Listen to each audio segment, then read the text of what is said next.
paz do Senhor. Gostaria de dar continuidade ao assunto da carta do apóstolo Paulo a Gálatas. Nós queremos entrar agora no tocante do Evangelho. Nós conversamos um pouquinho antes, os irmãos que acompanharam aí, sobre a implantação do judaísmo no Evangelho. Então, a pergunta é: qual seria o verdadeiro Evangelho? Gostaria de ouvir a colocação dos nossos irmãos. Presbítero Josmar. Deixa eu só ler aqui. Gálatas 4, a partir do verso 3, ele fala assim, ó: assim também nós, antes de ficarmos adultos espiritualmente, fomos escravos dos poderes espirituais que dominam o mundo. Mas quando chegou o tempo certo, Deus enviou o seu próprio Filho, que veio como filho de mãe humana e viveu debaixo da lei, para libertar os que estavam debaixo da lei, a fim de que nós pudéssemos nos tornar filhos de Deus. E ele continua falando assim, ó: e para mostrar que vocês são seus filhos, Deus enviou o Espírito do seu Filho ao nosso coração, e o Espírito que clama: Pai, meu Pai. Assim, vocês não são mais escravos, vocês são filhos. E já que são filhos de Deus, Deus lhe trará tudo o que ele tem para dar aos seus filhos. Então, depois entra num tópico aqui que fala a preocupação de Paulo pelos Gálatas. Ele fala assim: no passado, vocês não conheciam a Deus e por isso eram escravos de deuses. De fato, não são deuses, mas agora vocês conhecem a Deus, ou melhor, agora que Deus os conhece, como é que vocês querem voltar para aqueles poderes espirituais? Ele está falando aqui que ele havia pregado o Evangelho, né, aos irmãos ali dessa região da galáxia, e agora eles queriam voltar aos rudimentos anteriores, né? Então, no 10 ele fala assim, ó: porque dão tanta importância a certos dias, meses, estações e anos, estou muito preocupado com vocês. Será que todo o trabalho que tive com vocês não valeu nada? Olha a preocupação dele, né? Será que todo o trabalho que eu fiz, a pregação do Evangelho para vocês, não valeu nada? Paulo, quando ele fala desse outro Evangelho aí, ele está se referindo ao ensino dos judaizantes lá, que eles apresentavam no lugar do verdadeiro Evangelho que contemplava a salvação pela fé. Então, o verdadeiro Evangelho que Paulo estava pregando ali, que ele havia pregado, era a salvação pela fé e não pelas obras da lei. Então, Paulo, ele até chama a responsabilidade para si mesmo. Você vê que no começo da carta ele fala assim: o meu Evangelho. Olha só, ele chama a responsabilidade para si, chamando de meu Evangelho, que era na realidade o Evangelho que ele vivia, que ele pregava. Então esse era o Evangelho da salvação. Então o Evangelho é a revelação final de Deus, né? Não há revelações a acrescentar a mensagem redentora de Deus. Essa era a afirmação de Paulo, né? Viver o verdadeiro Evangelho. O verdadeiro Evangelho não era o que eles estavam pregando ali. E o que você leu deixou bem claro, porque o que acontecia? O judaísmo estava querendo arrastar novamente o pessoal para debaixo da lei. Debaixo da lei. E querendo tornar-se, substituir a graça de Deus, dizendo que a lei ia poder salvar, sendo que a lei não pode salvar. O título do capítulo 4 é assim: o Evangelho isenta-nos da lei. Então, eu gostaria que o presbítero Maurício falasse um pouquinho sobre a lei, a dificuldade de nós cumprirmos a lei, porque se nós formos cumprir a lei, nós não conseguimos. Já foi provado isso historicamente, biblicamente, que não temos como nós cumprirmos a lei, ela de começo ao final. E ela é tão rude que fala assim: se você tropeçar em algo, você vai invalidar tudo aquilo que você fez, então você tem que voltar de novo. Então, eu gostaria que você fizesse essa colocação para nós. A questão da lei. A lei, como o pastor falou, qualquer detalhe, um detalhe que você transgredisse, zerava tudo. E Jesus vem agora pela graça, um novo mandamento, uma nova ordem assim, de aproximadamente com Deus. E ele estava preso ainda à escravidão. Como o pastor falou, ninguém era capaz de cumprir a lei. Ninguém. E Jesus se fez homem como nós, carne e osso, que não houve nenhum justo sequer. mas em Jesus se cumpriu. E antes tinha que matar um animal, derramar um sangue para que cada pecado fosse justificado aquele homem, aquele pecador. E através de Jesus nós estamos livres, estamos libertos. E Paulo começa a defender aqui no capítulo 4 essa liberdade, essa aproximação nossa com Deus. No capítulo 6, aqui no versículo 6 do capítulo 4, está escrito assim: e porque sois filhos, Deus enviou aos nossos corações o Espírito de seu Filho, que se chama Abba, Pai. Essa palavra Abba do aramaico, que chama Pai, quando Jesus, no capítulo 6, em Mateus, quando ele vai ensinar orações, com os discípulos pede: Senhor, ensina-nos a orar, como João ensina aos seus discípulos. E Jesus faz uma oração de aproximação, e ele se fica maravilhado quando Jesus fala: Pai Nosso. Então, no judaísmo, na lei, havia uma distância entre o povo e Deus. Para os mestres rabinos escrever o nome de Deus, havia uma caneta, uma tinta especial, um cuidado. E aqui Jesus se aproxima o povo, através dele, com Cristo, um relacionamento de pai e filho. E ele começa, aqui no capítulo 4, a defender isso, a explicar isso. Já ensinei para vocês, vocês já entenderam. Agora vem esses novos mestres aí do judaísmo, está ensinando coisas, acrescentando coisas. Vocês não entenderam? E Paulo começa a defender isso com muita eficácia, com muita precisão, porque ele sabia o que ele estava falando. Então ele fala do relacionamento de pai e filho, nesse novo evangelho que Jesus trouxe. Hoje em dia, pastor, não é diferente. Quantas pessoas presas em costume, quando Jesus dá liberdade. E quantas pessoas que não estão em Cristo fazem coisas práticas achando que isso vai agradar. A pessoa que está em Cristo, nova criatura é. Essas coisas velhas se passam, há um novo relacionamento. Exato. É pai com filho. E nesse Abba, pai, quer dizer, pai querido, pai, há um relação de amor de pai e filho. E Paulo defende isso, Paulo resgata isso com aqueles líderes judaicos. E aí houve ali, eu acredito, um debate muito forte, um ensinamento ali, porque praticamente era Paulo sozinho contra aqueles mestres ali. Mas Paulo tinha gabarito, como o presbítero Jorge falou, né? O Paulo tinha capacidade, foi do próprio Deus, o próprio Jesus que o capacitou. Na realidade, eles queriam levar os gentios à escravidão novamente. Exato. Né? Em Gálatas 5:1 fala assim, ó: Cristo nos libertou para que nós sejamos realmente livres. Por isso, continue firme como pessoas livres e não se tornem escravos novamente. Então, eles estavam levando os gentios à escravidão novamente, e eles estavam vivendo na escravidão. Porque Paulo havia pregado o evangelho, um evangelho que era um evangelho que não era baseado na lei, mas sim pela fé, né?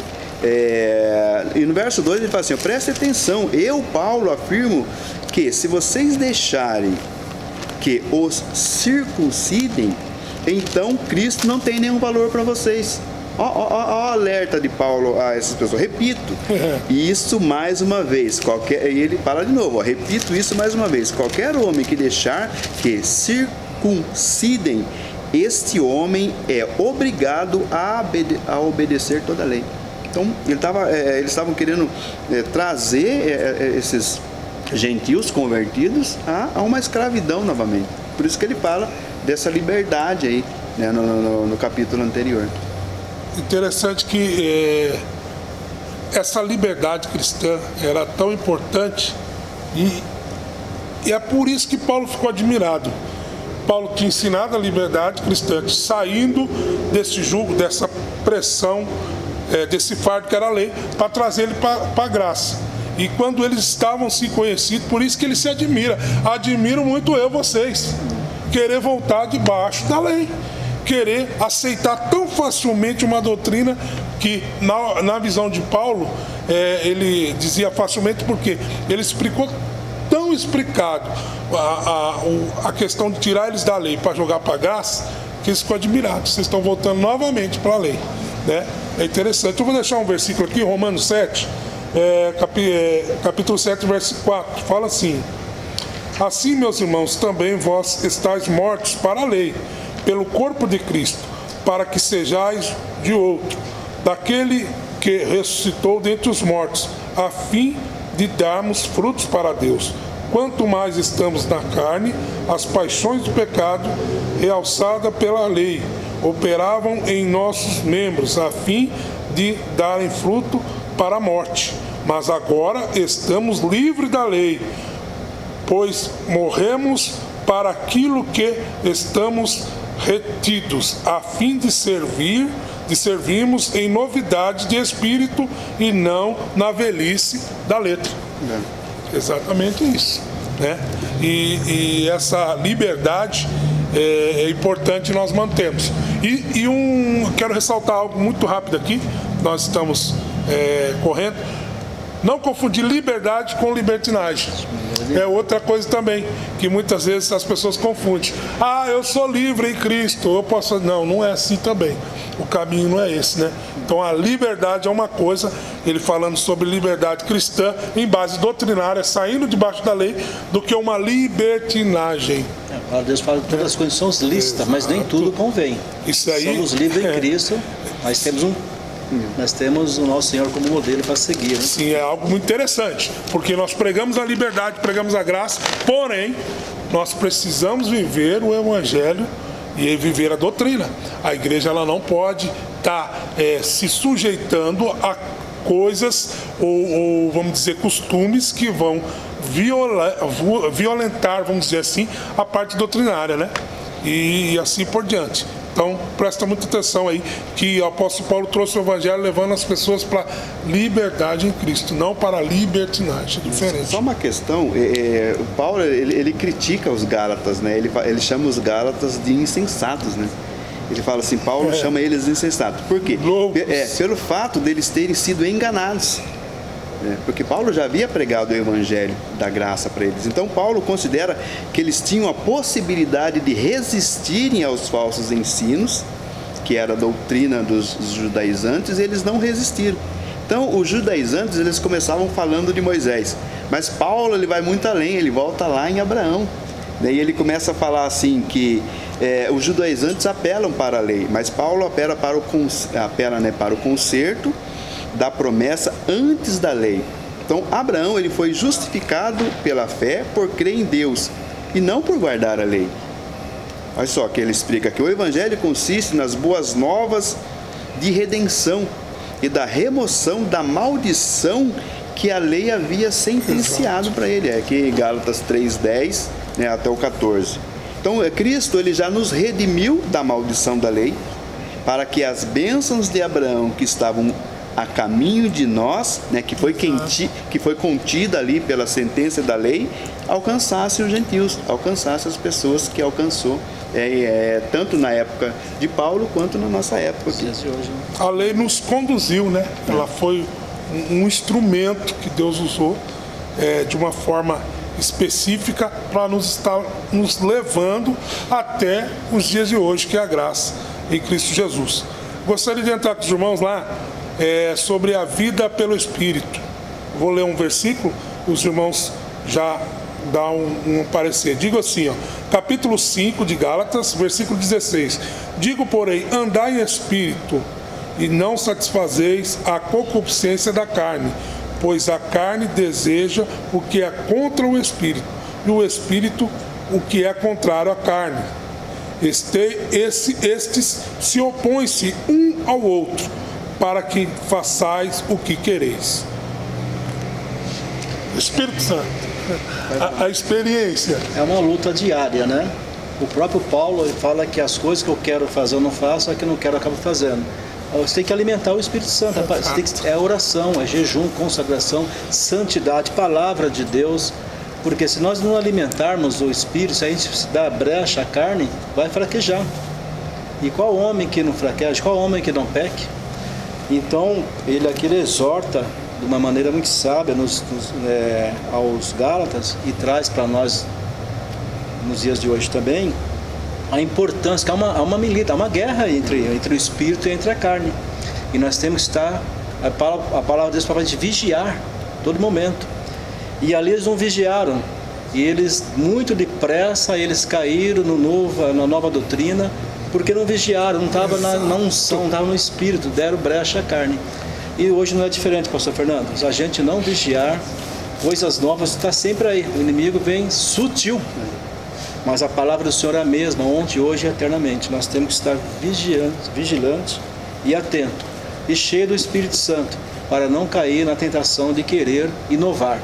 Nós vemos de tempos em tempos, sempre tem alguma coisa que inovar, né? Um novo evangelho, uma nova situação, vem da Europa, vem de alguma coisa, chega no Brasil, mas a palavra nos orienta a estar atento para não cair nessa armadilha. Interessante que ele diz, ó, os que são guiados pelo Espírito não estão debaixo da lei.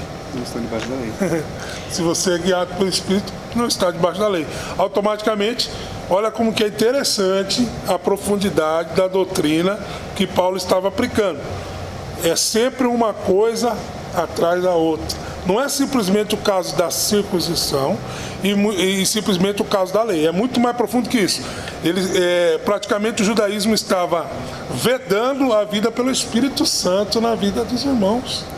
A experiência de poder, através do Espírito Santo, vencer a carne, vencer a situação, né? E se eles engolem aquele falsa doutrina, falso ensinamento, eles estariam privados, eles não, né? Nós estaríamos talvez privados de tudo isso aqui, porque na metade do caminho o evangelho foi deturbado, adulterado, e nós não íamos chegar até o dia de hoje. Presbítero, fala um pouco para nós aí sobre essa questão de ser guiado pelo Espírito Santo, as obras da carne, do Espírito. Então, pastor Fernando, na realidade eles são inimigos, né? A carne, a própria Bíblia fala, né? A própria palavra fala, ele fala assim que são inimigos, os dois são inimigos. A carne, né? As obras da carne e as obras do Espírito. E você mesmo falou aqui no versículo 18, de Gálatas 5:18, porém, se é o Espírito de Deus quem guia vocês, então vocês não estão debaixo da lei. Então, na realidade, é uma guerra constante, né? A gente tem uma guerra constante. E às vezes, né, vai por mim mesmo, assim, eu tenho alguns exemplos que às vezes eu levanto pela manhã, né?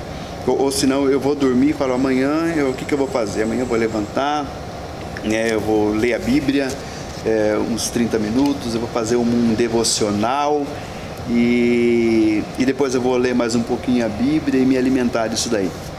Aí quando chega no outro dia, a primeira coisa que a gente faz é olhar o celular. Vai lá, abre o celular, dá uma olhadinha, você fica uns 20, 30 minutos ali no celular. Aí depois aparece uma outra coisa para fazer. E você acaba que você não faz. Então, olha só a guerra que você tem contra o Espírito. O seu Espírito, na realidade, está pronto, né? Está pronto para estar fazendo a obra de Deus, para ser guiado pelo Espírito. E de repente você não consegue, porque tem uma guerra, um militando contra o outro ali. Você até quer fazer, você até quer viver no Espírito, mas há essa guerra aí.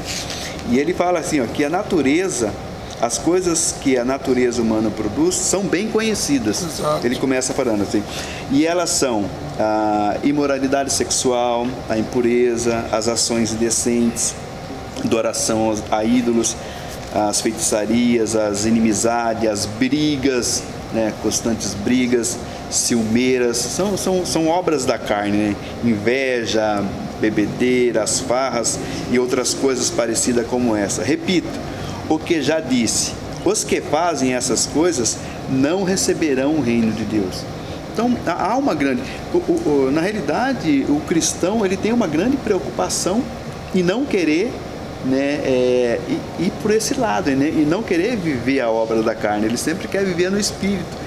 Mas como há essa guerra entre carne e Espírito, né, às vezes você acaba cometendo algumas coisas que não devia fazer. E você busca a Deus e pede a graça de Deus. E amanhã você diz, não vou fazer, e acaba que você... Essa guerra que o irmão está falando, o próprio Pedro, grande homem que Deus usou mais de 2000 anos atrás, nessa mesma ocasião aqui, o apóstolo Paulo chama a atenção dele. Por quê? Porque nesse mesmo período, nesses dias aí dessa discussão dos Gálatas, o apóstolo Paulo, no meio lá do gentio, dos judeus, ele estava se alimentando. Mas quando chegavam os judeus, com medo da repreensão, que era incircuncisão, eles não se alimentavam junto, ia junto com outro grupo. E o apóstolo Paulo chama a atenção dele na frente de todos. E Paulo, o apóstolo Pedro, com muita humildade e sabedoria, ele aceita. E lá na frente, 2 Pedro 3, ele escreve assim ao irmão amado Paulo. Ele reconheceu o ensino do Paulo, né? E essas coisas da carne que o irmão falou, isso é muito cuidado que nós vemos, que nós ouvimos, o que nós falamos, o meio que nós andamos, né? O Salmo 1 fala muito sobre isso. Bem-aventurado o varão, o homem que não anda sendo conselhozinho, nem se detém no caminho dos pecadores, nem se assenta na roda dos escarnecedores, antes tem um prazer na lei, que é a palavra, e nela medita de dia, será comparado como árvores, enfim, é se alimentar das coisas de Deus. Mas se a gente ficar muito, por exemplo, nos dias de hoje, né? Hoje, o que se fala hoje?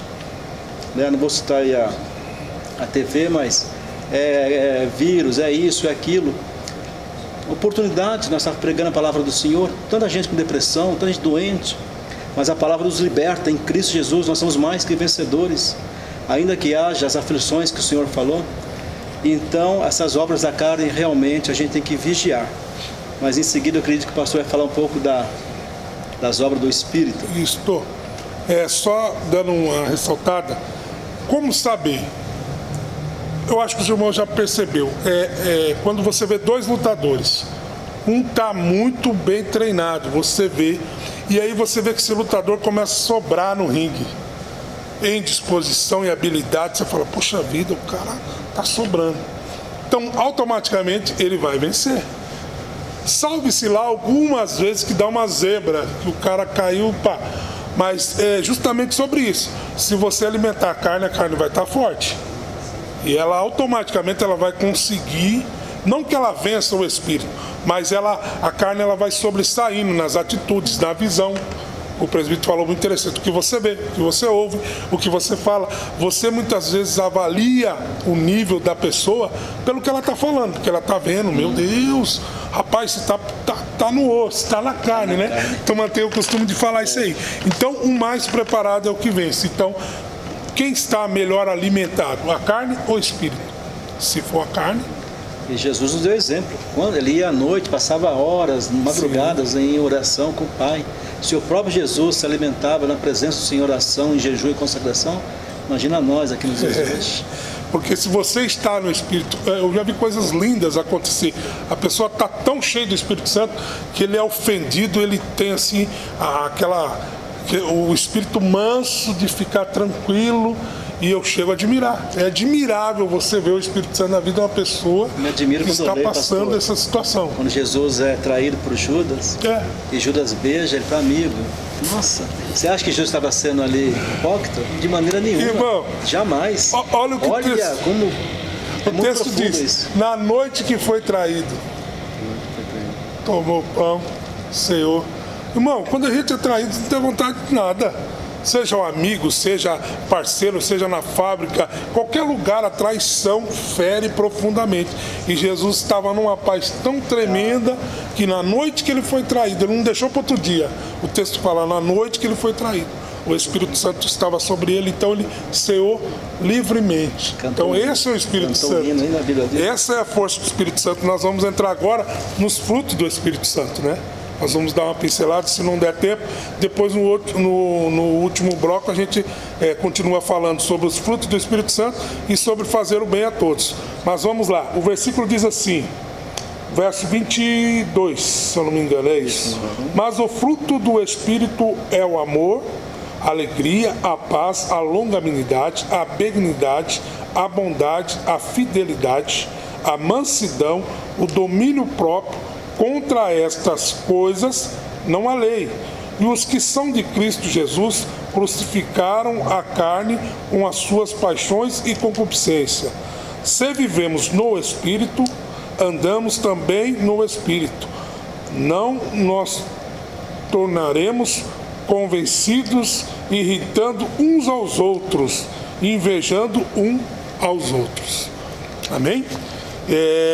Nós vamos deixar essa parte para no outro bloco, e depois nós vamos entrar também para finalizar no capítulo 6, que fala sobre fazer o bem a todos. Vai ser bastante interessante falar sobre isso, bem? Mas uma vez eu agradeço essa oportunidade por mais esse segundo bloco aí. Continua ligadinho aí que nós vamos passar para o terceiro e último bloco aí. A paz do Senhor a todos, em nome de Jesus. Amém. Amém.